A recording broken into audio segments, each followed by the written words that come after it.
«Wo wirst du gebracht, Frauenzimmer?» hat der Chori gesagt. «So etwas wie die gibt's kein zweites Mal, hä?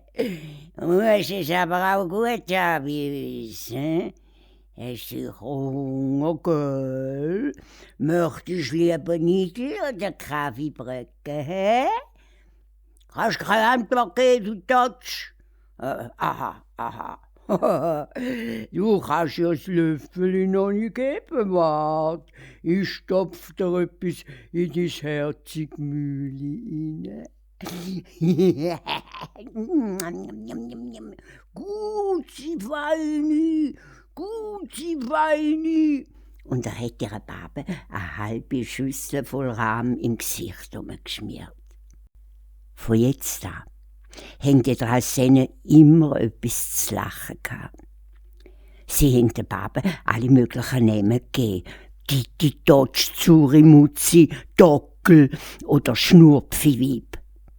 Sie haben sie tätschelt und gestreichelt und geflattiert. Hanke herum, aber haben sie umgeschopft, vom Stuhl abgeworfen und ausgehöhnt.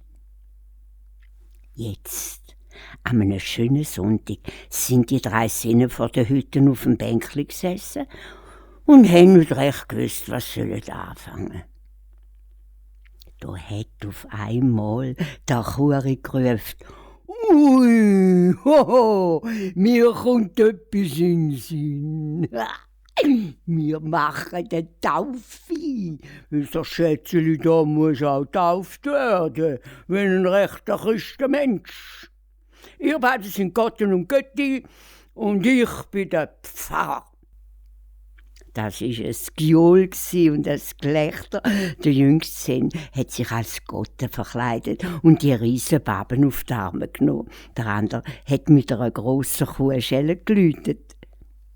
Der Scheiterhaufen war der Taufstein und eine flache Rahmschüssel voller Gülle das Taufbecken. Der Chori hat so die Hände aufgehoben, wie wenn er der Pfarrer wäre. Der Babe Güllen ins Gesicht gespritzt und mit einer verstellten, feierlichen Stimme gesagt: «Ich taufe dich im Namen vom Fitzli-Butzli und dem Teufel seiner Großmutter.»